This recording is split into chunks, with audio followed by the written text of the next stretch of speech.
I just wanted to talk to you guys in a quiet place. We can solve Universus' problems without any conflict.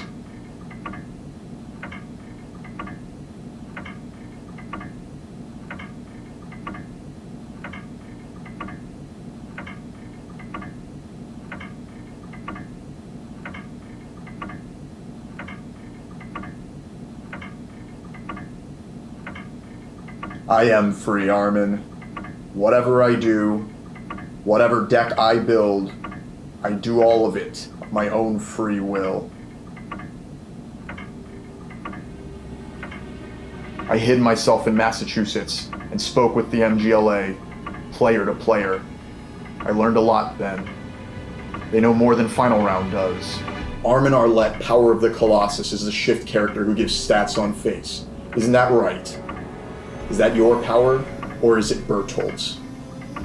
If transforming plays a major role in how your deck is built, then that means you have become Berthold. A meta deck that played meta cards is influencing your deck building. Armin Arlette, brilliant mind, would always lead us to the right answer. But now anytime you open your mouth, it's, let's talk. You're absolutely useless. Armin, Berthold's got into your card design. You're the one being controlled by the meta. I learned about the Ackermans there too. The reason you're strong, Mikasa. It turns out that Universus scholars still barely know a thing about the meta. But what came about as an accident from the design team was Mikasa Ackerman, a character who could clear any card from her card pool. Still, the Ackerman cards were designed to use weapon cards. To this day, the Ackermans can activate their abilities so long as they use weapon-attuned cards. That's the reason you cling to your new weapon cards, Mikasa. It's because of your abilities as an Ackerman. Apparently, once an Ackerman is playable, they often find themselves failing to make top cuts. They say this is because all of their opponents already know what their deck does. Sound familiar? What I'm saying is that the real Mikasa disappeared on that ban list on September 4th. Leaving only you behind, ever faithful to your attuned deck building. A character who lost their true self, created only to play weapons and sacrifice foundations. In other words, slaves. Do you know who I hate most in this world? Anyone who isn't free. They're no better than cattle. Just looking at them made me so angry, and now I finally understand why. It's because anytime I looked at them, I couldn't stand an undoubting slave who only ever followed the meta. Ever since Set 1, Mikasa, I've always hated you.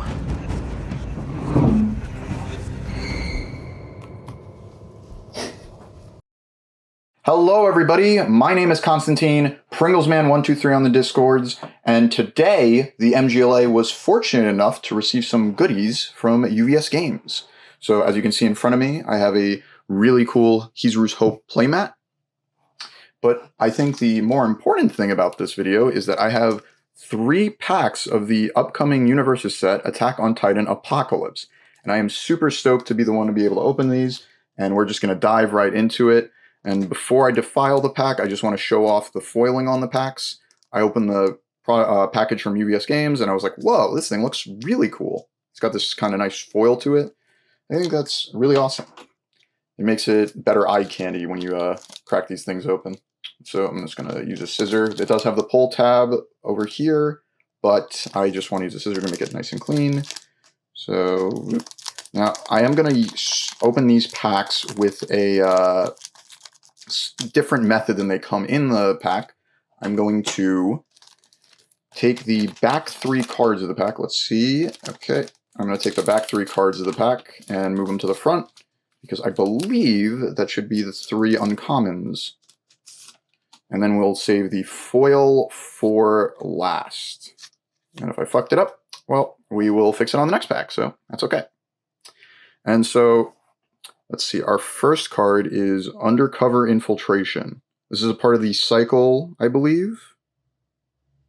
No, this is if the first attack, if you have played this turn, gets +1/+1. It's got a pretty good deadlock, and I think we've seen this card before.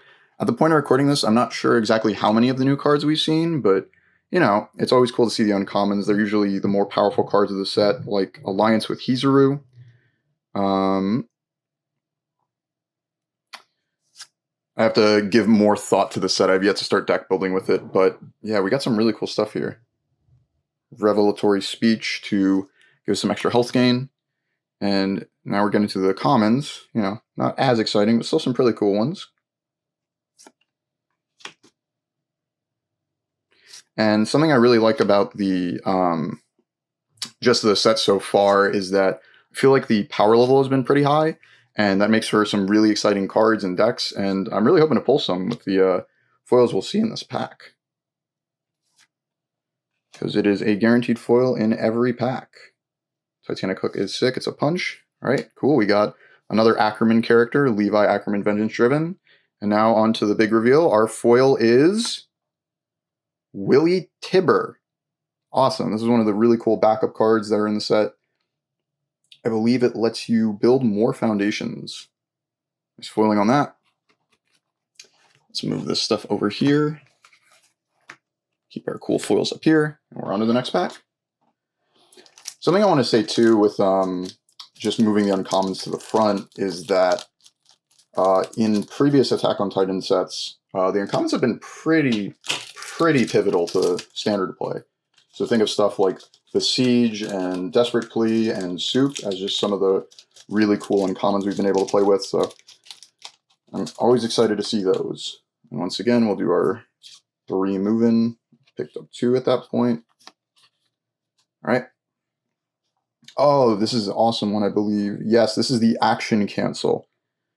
Just play it as a 2-diff, and you can sack a foundation to cancel any ability on an action card. It's Death Attune, so a lot more than this Death character is going to be able to play this card. So this one is an awesome addition to the game. All right, Pulverizing Punch. I'm really happy we're getting more punches in this set.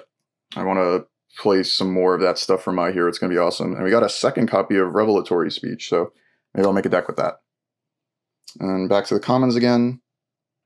Usually, I'm not too excited about commons, but there are still pretty cool artwork on them. And then, if you do end up playing sealed or draft of the format, they're obviously going to be pretty prevalent. After your rival draws 1 or more cards during the combat phase, they discard 1 card.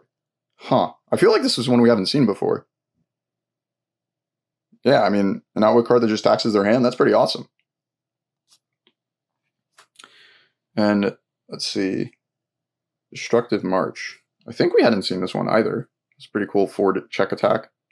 It's not very fast, but it is a low attack, and it does hit for 10 damage, which is awesome. Oh, Bust In. Favorite card of the MGLAs. For sure, for sure. Can't get enough of Bust In. And then another Titanic Hook. And now we should be at the character. Awesome. We've got an Armin Arlette, Power of the Colossus, one of the really cool shift characters from the set. And without further ado, our foil is a Twirling Onslaught. See, this is the discard a card, add 1 weapon attack from your discard pile to your hand. Awesome. This is actually the monthly play promo that we're going to be getting. It's going to have an alternate art. And this card's really sweet.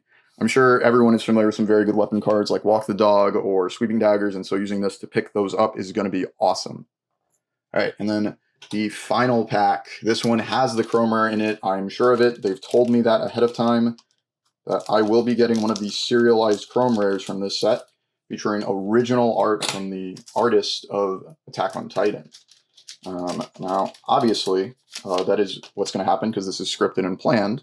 We'll move our 3 uncommons to the front. And our final pack. Another Resolute End. Well, I am definitely going to be canceling some actions sometime soon. This is another, I talked about it before. It's just a great cancel that they've added to the game. Porco's Noble Goodbye. Very iconic scene from the series. Obviously really sad when Porco gave up his life for his brother. Driven by Retribution. I believe this one's a pretty good way to stop your opponent from attacking. And yeah, getting back to the commons. Is this finally the cycle? Yep. If your rival cycle this game, this card gets a little bit of extra juice. You get to draw a card with this one. It's pretty sweet. If you've played an outwit ability, this turn this deck gets 4 speed. Holy. Yeah, I'm seeing some of these cards for maybe not the first time, but it's really hard to keep all the stuff in your head if you haven't actually started deck building. Oh, Titanic Capture is sweet. This one just snipes a card from their hand. I'm going to love playing with this one. Another one of those, if your rival is cycled, do a thing cards. Really awesome set. Cards. If there are 4 more different keywords in your card pool, this deck gets +2 or -3 speed. Okay. All right. That could be pretty decent if you're doing some block tricks. We got Falco Grace. Oopsie. Another transform character set. Pretty awesome. And hopefully we have the big, huge pull here. Last but not least, whoa! I told you it was scripted. Awesome. So I believe this is the Pearl Ultra Rare of the Final Slash. And what better way to end a pack opening than when Mikasa says goodbye to Eren.